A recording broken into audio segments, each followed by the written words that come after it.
Continuing with Chapter 2, Section 2.1 on the distance and midpoint formulas, now we have our first example for us to use the distance formula. We're to find the distance between the points -4, 3 and -6, -1. So again, I encourage you to make sense out of the formula, not memorize the formula.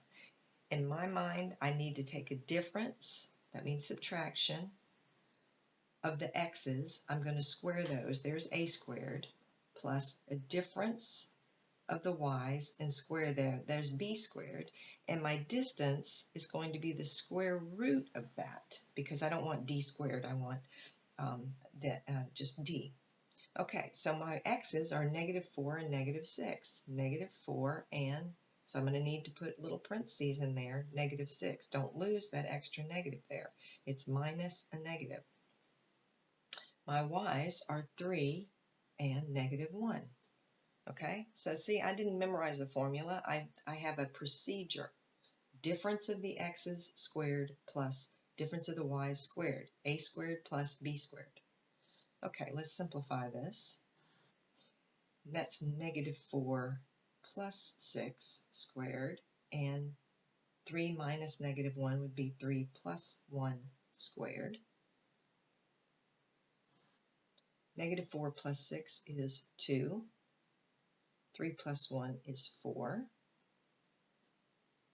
2 squared is 4. 4 squared is 16. Whoops, I put a plus sign there. Equals, right? We're just simplifying. 2 squared is 4. 4 squared is 16. 4 plus 16 is 20. Okay, now I look for perfect square factors if I can simplify this radical, since 20 is not a perfect square. 20 has a perfect square of what as a factor? 4. 4 times 5 is 20. So I can take the square root of 4 and get 2, and the 5 stays behind. Okay? Do not write 4 times the square root of 5. Some people take the square root of 4 and get 4, right? That doesn't make any sense. Take the square root of 4, and then the 5 stays in there. So that's the distance between those 2 points.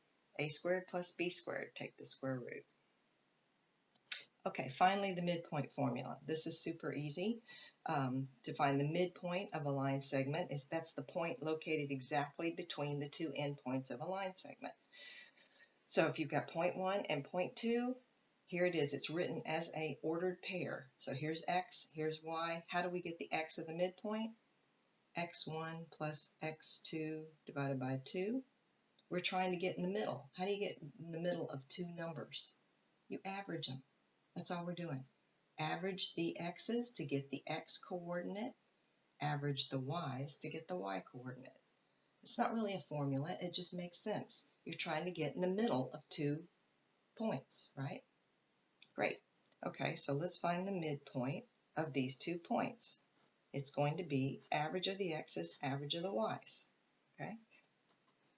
I know that much before I even start. Before I even look at the problem, I know this. This is how I'm going to do it. Okay, my x's. To average them, you add them. 2 plus 4. To average the y's, add them together. Okay, and now I just need to simplify this ordered pair. 2 plus 4 is 6. -3 plus 2 is -1. And finally, my midpoint between 2, -3 and 4, 2 is the point 3, -1/2. That's it.